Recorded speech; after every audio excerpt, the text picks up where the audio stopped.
Je vous propose de passer tout de suite à l'ordre du jour et de commencer par le dossier financier. C'est le budget supplémentaire 2022.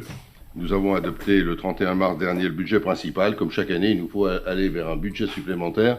Je vais laisser Madame Lachenal nous présenter ce budget supplémentaire. Merci, Monsieur le maire. Bonsoir à toutes et tous. Oui, nous sommes là aussi sur un rendez-vous régulier et nous allons tenter de vous donner, à travers la présentation que vous allez voir, les éléments essentiels de ce budget supplémentaire 2022. C'est un acte important, évidemment, mais vous comprendrez que dans le contexte que nous vivons en France, nos citoyens traversent une période difficile avec la problématique de l'inflation et les répercussions que nous connaissons tous de la guerre d'Ukraine, en tout cas en lien avec. Et la ville, comme nos citoyens, est aussi touchée par ces effets. Et l'EBS est marqué par ces éléments, notamment en matière de dépenses de fonctionnement, plus particulièrement liées à l'énergie, vous le verrez un petit peu plus loin, mais aussi en dépenses d'investissement, puisque certains projets sont décalés ou même reportés. Et si on parle de ces éléments qui marquent le BS, vous vous doutez bien qu'ils marqueront aussi le budget principal primitif de l'année 2023. Et donc, nous aurons aussi à prendre en compte ces éléments l'année prochaine dans l'élaboration de notre budget principal annexe primitif. Nous sommes dans un volume global du BS qui est assez intéressant, qui est assez important. Le BS, je vous le rappelle, reprend les excédents de l'année précédente qui ne sont pas repris au budget primitif, et ce qui permet évidemment de diminuer les montants des emprunts en général. Et ça, nous l'avons déjà annoncé lors de notre BP. Vous avez reçu l'ensemble des documents officiels, je n'y reviens pas, et la présentation qui est là, qui est préparée par les services que je tiens évidemment à remercier, notamment par le biais de son directeur, M. Bosson. Donc merci aux services, et cette présentation, nous allons la suivre tout du long. Elle servira pour le budget principal comme pour les deux budgets annexes, là aussi comme d'habitude. Mais avant de rentrer dans le sujet, il est toujours bon de rappeler la reprise des résultats 2021. Voilà. Donc cette reprise, nous le constatons en section de fonctionnement, un solde positif, donc un solde de 10 668 567. Et cette fois en section d'investissement, un résultat cette fois-ci négatif, d'un total, si on reprend les soldes, le solde des restes réalisés, d'un total de moins 4 985 076. Donc ça, c'est des chiffres qu'on va encore revoir un petit peu plus loin. Comme d'habitude, vous commencez à connaître l'exercice, ça met des couleurs également. On aime bien vous remettre un petit peu la démarche pédagogique. Alors, je ne sais pas si c'est vraiment pédagogique, mais quand même, ça permet d'illustrer comment se construit à partir du résultat de l'année 2021, comment on arrive à la construction et au résultat à la suite de la prise en compte du BS 2022. Donc, la porte d'entrée et les résultats 2021 que nous avons vus, qui est à 10 668 567, qui permet l'affectation du résultat, que vous voyez en jaune, qu'on a voté récemment en juin de l'année dernière, enfin juin de cette année, pardon, pas l'année dernière, juin de notre 2022, et ceci d'un montant de 5 millions. Et puis, vous voyez en dessous l'excédent de fonctionnement, mais j'y reviendrai après. Ces éléments permettent, en tout cas en investissement, c'est-à-dire toute la partie haute, de faire face aux besoins de financement que nous venons de voir, moins tout à l'heure ici, donc besoin de financement de 4 985 076, mais nous disposons aussi d'un solde d'investissement, ainsi, de 14 924. C'est une soustraction. Ça, vous avez compris. Par ailleurs, le BS 2022, vous voyez en rose, lui aussi, présente un excédent en investissement de 348 960.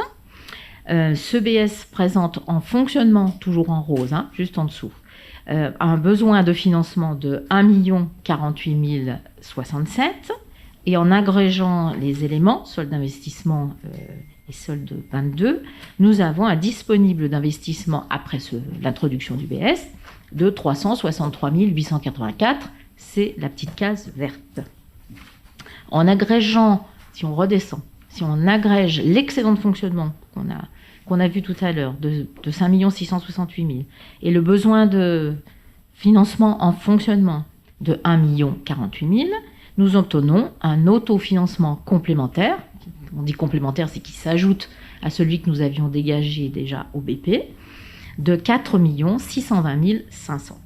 Et donc, avec l'ensemble, les 363 000 disponibles en investissement et cet autofinancement qui est complémentaire, nous avons la possibilité, cette fois-ci c'est la case bleue, de diminuer l'emprunt de moins 4 984 384, c'est-à-dire dans la ligne de l'annonce que nous avions déjà faite au BP.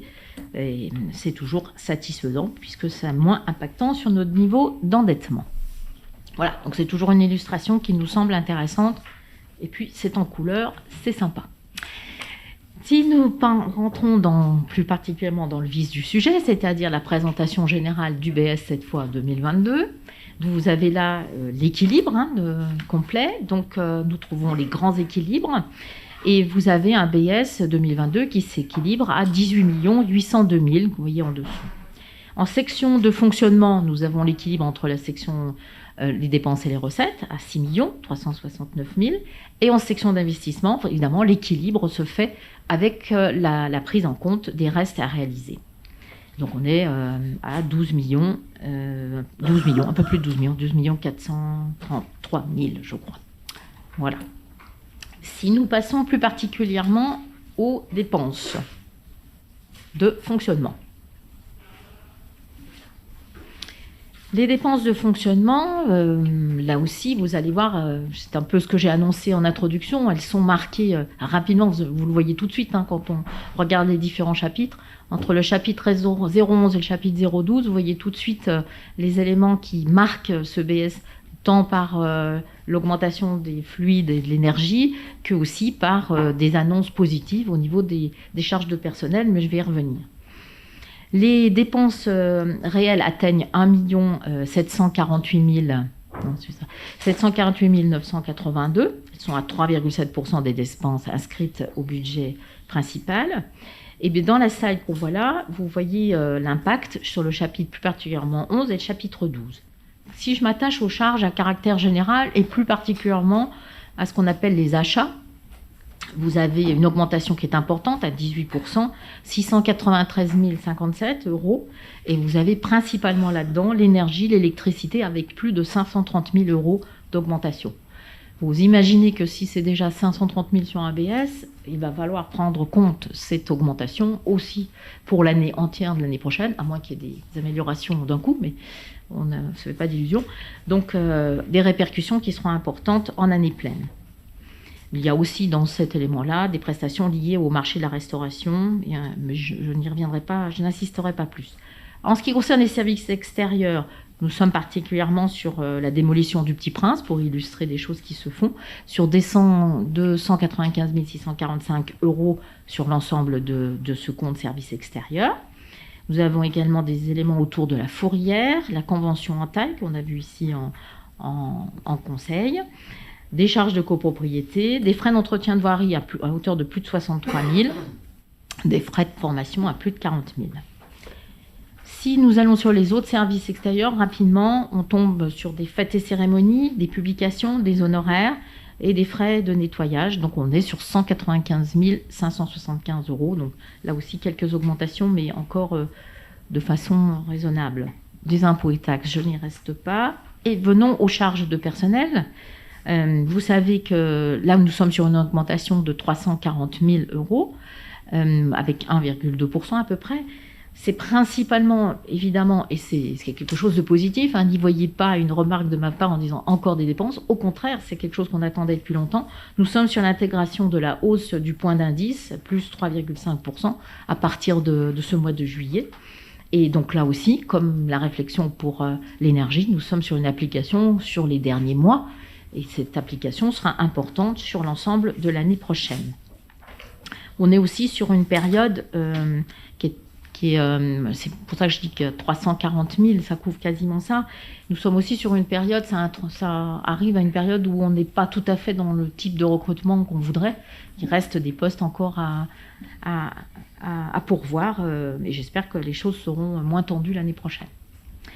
Vous avez aussi dans ce chapitre-là toutes les rémunérations qui ont été versées pour les mises sous pli pour les élections.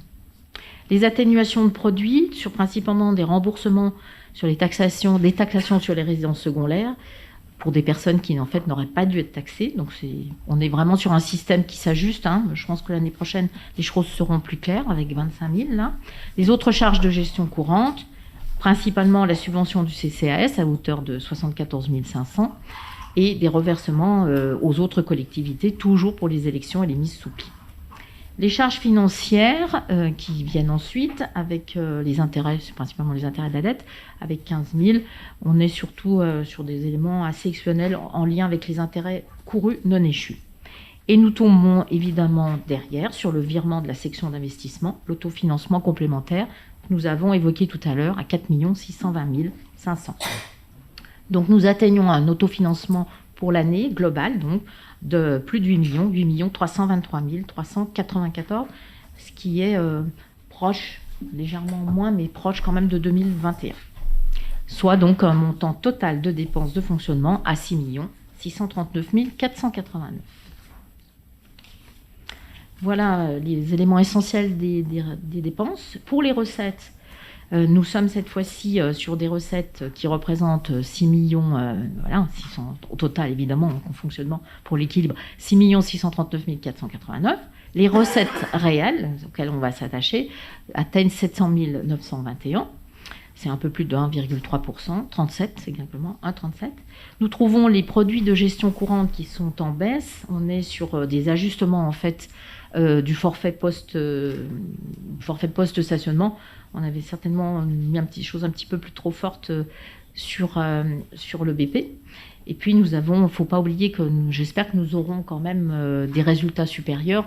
Nous avons là aussi la mise en place de la LAPI, du véhicule qui doit travailler sur la voie publique. Et ce sont des choses qui avanceront.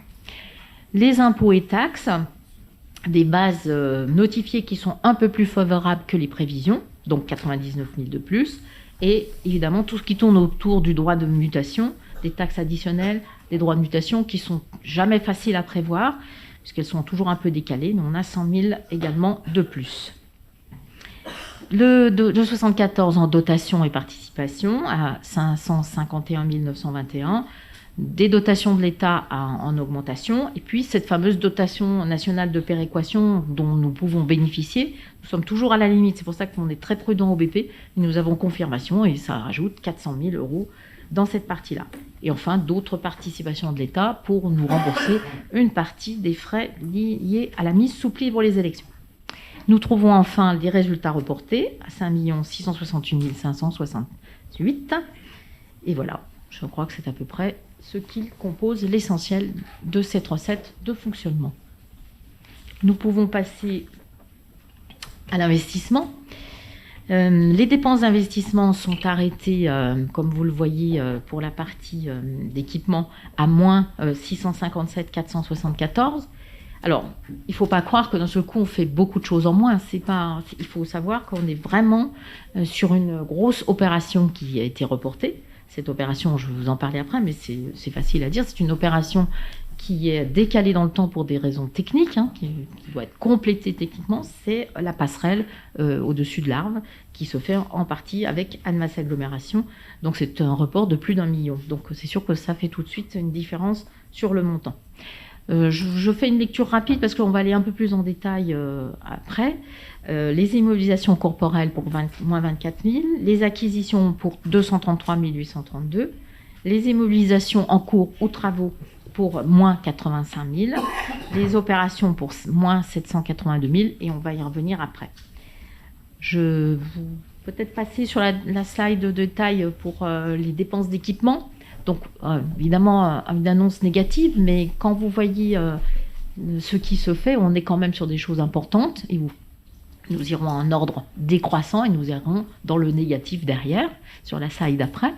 Donc, vous voyez des grosses opérations comme le pôle d'échange multimodal, 300 000 euros, des acquisitions foncières à 264, le parc Miller-Racine qui continue sa réalisation à 188 000, toujours des réseaux d'électrification avec la rue des Tournelles, 156 000, de l'opération importante d'entretien des voiries à 127 000, le groupe scolaire, évidemment, Louise Michel, qui continue aussi à progresser à 120 000, un réaménagement à l'hôtel de ville qui concerne la salle du conseil à 105 000, la bibliothèque Pierre Gouy à 65 000.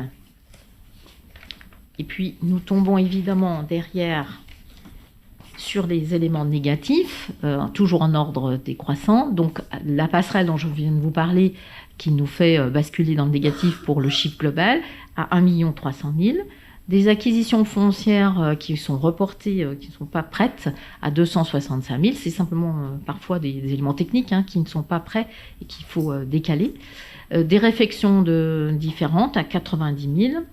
Donc en moins, les déploiements des alarmes PPMS, alors je ne sais plus ce que veut dire PPMS, merci, pour les écoles à 70 000, je savais bien que j'avais la réponse quelque part, la pisciculture sur la rénovation également à 60 000, les boucles urbaines, moins 50, la groupe scolaire La Fontaine avec des réseaux décalés à 45 000, et puis par exemple des études de faisabilité sur l'auditorium qui sont elles aussi diminuées. Voilà pour ces éléments qui sont... mais on dit bien qu'ils ne disparaissent pas, c'est simplement qu'ils sont en diminution pour des raisons de décalage ou d'avancée beaucoup moins rapide que prévu. Donc du coup, la slide principale, je ne l'avais pas tout à fait terminée précédemment, donc j'y reviens. Nous avons parlé des dépenses réelles, les immobilisations financières qui sont notées à 285 032. Elles concernent le remboursement de la taxe d'aménagement et puis des opérations pour compte de tiers, notamment en lien avec la passerelle, avec Almasago. Les opérations patrimoniales à 1 570 000 qu'on retrouvera aussi après. Les résultats d'investissement que vous voyez en dessous à 1 846 403. Et sans oublier, ce qui doit s'intégrer systématiquement dans les dépenses d'investissement, les restes à réaliser à 9 388 000, soit un total de 12 432 322. Ce qui n'est pas rien quand même. Puis il faut finir par les recettes pour ce budget principal. Donc pour les recettes qui s'élèvent à 6 182 000, vous le voyez dans recettes d'investissement, 6 182 634. Nous avons là-dedans principalement les recettes d'équipement qui sont en négatif à 5 047 666. Eh bien, c'est évidemment lié au fait que les subventions afférentes à certains des projets ne sont pas versées, puisqu'ils ne sont pas, et notamment au projet de la passerelle. On est à moins de 300 000 avec ce projet, ça viendra plus tard. Nous sommes en revanche en élément positif avec les amendes de police, qui sont à plus de 300 000. Une subvention qu'il faut souligner, qui est supérieure aux dépenses pour le pôle d'échange multimodal, à 510 000.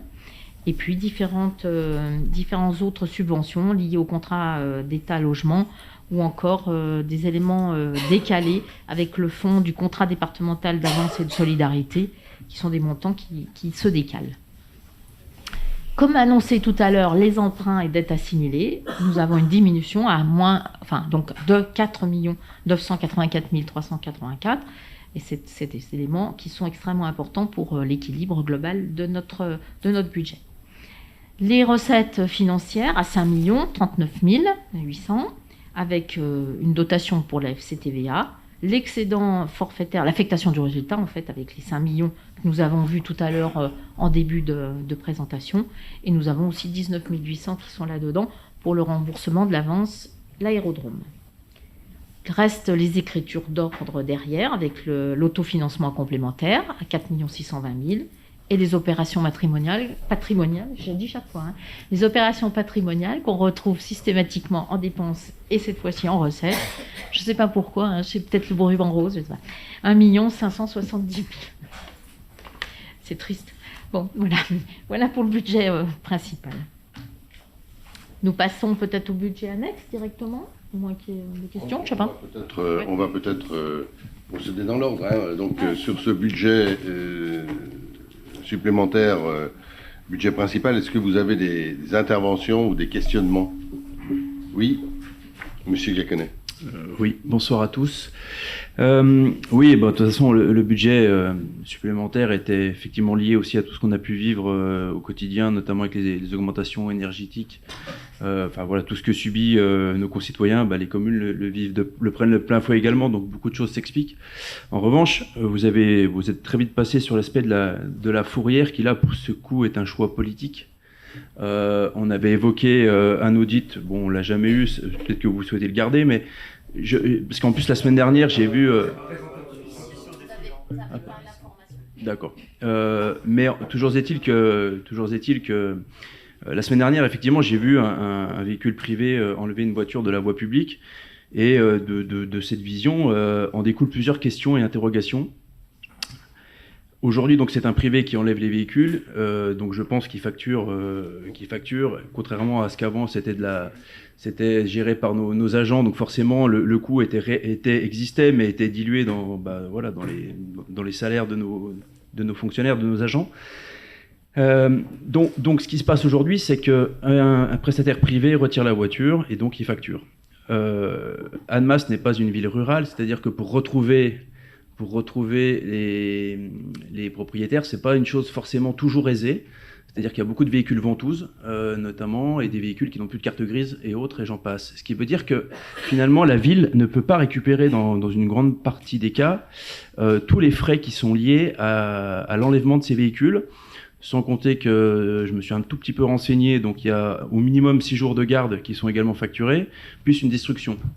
Donc c'est vrai que par véhicule, ça peut vite chiffrer, et je crains vraiment que ce budget lié à la fourrière qui était comme il était, on n'était peut-être pas d'accord dans le fonctionnement interne de la fourrière, c'est pour ça que vous avez mandaté cet audit, mais malgré tout, aujourd'hui ça risque d'avoir un impact fort sur les finances de la ville à terme, du fait qu'on n'arrive pas à identifier les propriétaires de véhicules. Voilà. Sinon, pour le reste, concernant la passerelle, c'est peut-être judicieux de l'avoir reportée, mais c'est vrai que les coûts peuvent exploser également. Et donc, il faut être vraiment très très vigilant aujourd'hui sur les coûts que représentent les moindres constructions ou investissements dans la ville. Voilà. Merci. Je ne vais pas engager un débat sur la fourrière parce que je ne comprends pas très bien, mais je vais laisser M. Boucher ou M. Nicolas répondre. Pour l'instant, d'abord, dire que l'audit il a été fait et il a été communiqué en commission, donc où vous êtes, enfin les représentants de la minorité sont invités, il y en avait, donc le rapport a été fait comme on s'y était engagé, et si vous aviez été à l'écoute dans cette commission, ou si vous avez fait le compte-rendu, vous sauriez qu'on n'a pour l'instant rien changé, et que ça va changer, la proposition de délégation de service public sera faite à un prochain conseil, donc pour l'instant... on n'a pas modifié, donc il n'y a pas de risque de dérive financière, et j'espère bien que sur ce qu'on vous proposera, il n'y aura pas non plus de dérive financière. Donc voilà, je ne veux pas insister, simplement ajouter que sur la passerelle, le report est dû à une attente technique que nous avons eue avec l'AGLO, qui voulait faire passer un tuyau supplémentaire de sécurité pour l'eau et l'assainissement pour l'eau, pas pour l'assainissement, pour l'eau, qui passe sous la passerelle ou à côté de la passerelle, et c'est pour ces raisons-là qu'il y a eu un retard. Il n'y a pas eu d'autre retard, on aurait pu le faire, voilà, s'il n'y avait pas eu cette demande de l'AGLO à laquelle on a évidemment, bien sûr, répondu favorablement. Et les coûts étaient, heureusement, avant les dérapages que l'on connaît de manière difficile. Mais en complément, M. Boucher, peut-être sur le... Monsieur le maire, vous avez exprimé exactement ce que je voulais dire sur les deux points, c'est-à-dire qu'effectivement, nous avons tenu, ça avait été demandé par M. Gaconnet quand il a vu qu'il y avait 2 audits qui étaient lancés, l'un sur le stationnement, l'autre sur la fourrière. Il a demandé qu'il y ait un retour. Ce retour, il a été fait en commission, c'est la place des commissions. D'accord, il a été fait en particulier en commission On le fait en particulier pour les commissaires de l'opposition, parce que les commissaires de la majorité sont assez souvent au courant de ce qui se passe. C'était le cas là. Et donc, dans cette commission ressources, il y avait 3 points. Le budget supplémentaire qui a été présenté, l'audit stationnement, la première partie de l'audit stationnement et l'audit fourrière. Donc, voilà. Après, moi, c'est pas moi qui gère l'organisation de votre groupe sur comment ça se passe, mais je veux dire, côté de la majorité, vous pouvez pas dire, comme vous l'avez dit, qu'on l'a gardé pour nous. C'est pas vrai, on l'a présenté en commission, donc voilà, et c'est très bien, et je pense qu'il faut qu'on continue à fonctionner comme ça, avec des commissions qui fonctionnent. Voilà, sur la passerelle, c'est là que je voulais venir, sur la passerelle, effectivement, alors vous dites que c'est judicieux qu'on l'ait reporté, c'est gentil de nous dire ça, mais en fait, ça a été reporté pour des raisons, comme monsieur le maire l'a dit. Vous savez qu'il y a une réserve d'eau potable qui se situe de l'autre côté de l'Arve, qu'il y a une traversée d'eau potable par Annemasse-Aglo qui se passe sous le pont des Trembières, et que pour des raisons de sécurisation de la distribution d'eau potable, il a été souhaité par Annemasse-Aglo de profiter de cette passerelle pour rajouter donc une canalisation d'eau potable. Alors, il a fallu retravailler, puisque ça a un certain poids, etc. Bon, voilà, donc il a fallu retravailler.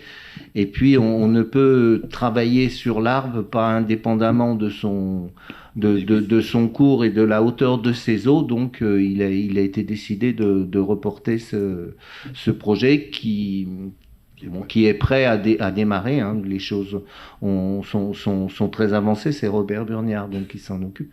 Et puis sur la fourrière, peut-être que M. Minkela est très à même de répondre sur ces points.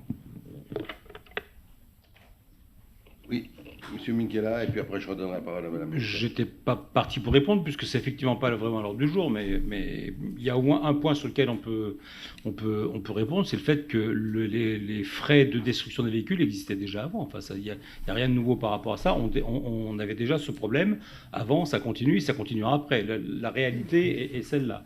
Ensuite, sur la participation, ou le fait qu'on fasse appel à des sociétés privées pour enlever, c'est une solution qu'on utilise depuis longtemps maintenant, puisque notre fourrière était insuffisamment dotée ou défaillante en termes de fonctionnement. Donc nous avons fait appel en complément du fonctionnement de la fourrière à des sociétés privées qui enlèvent les véhicules pour nous. C'est déjà le cas aujourd'hui dans des contrats qui sont des contrats simples. Hein. Donc voilà. Donc l'acte de fourrière est toujours fait par la mise en fourrière est faite par la police municipale, et puis il y a une entreprise privée qui vient chercher la voiture à la demande de la fourrière, et c'est facturé effectivement moins que ce que coûtent les frais d'enlèvement. Donc de toute façon aujourd'hui c'est pas au déficit de la ville. Merci de rappeler ces éléments, Madame Meka. Oui, merci pour la prise de parole. Oui, en effet, j'étais bien présente à la commission. Il est compliqué de rendre compte d'une telle commission, de tels événements, telles discussions, surtout sur des audits, quand on n'a pas de documents à l'appui. Donc on peut donner les informations en général, savoir qu'il y a eu un audit, savoir que ça va passer vraisemblablement sous DSP. Vous avez les documents quand vous les présentez. Donc moi, je peux transmettre tout ce que je veux à mes collègues. J'ai aucun document à l'appui pour présenter. Donc la commission, à mon souvenir, a eu lieu le 4 octobre. D'accord ? Nous sommes le 13 et on n'a pas le compte-rendu. Voilà. Merci beaucoup.